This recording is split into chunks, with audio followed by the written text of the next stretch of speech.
In this video, I'll be showing you how to crop an image in Cycle using Canva. So let's say you have an image. Let me go to my upload. And for example, I have this image and I want to actually crop this in Cycle. You don't have the option to actually do it here. So what you need to do is let me just delete this.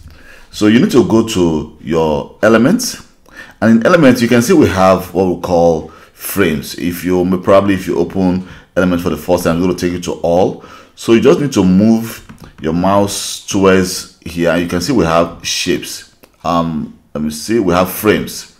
So in frames you can see we have this cycle here.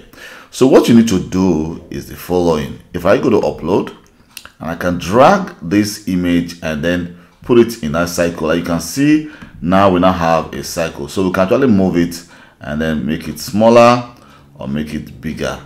You see, so we can actually make it bigger or smaller. So if I go back into elements, you can see we have different kind of cycle shapes we can actually use. So this is how you actually create an image cycle or kind of a round cycle in Canva without using a third-party software. So thank you very much for taking your time to watch this video. My name is Calvin Johnson, and please, if this video has been of any help to you, don't forget to like and subscribe. Bye.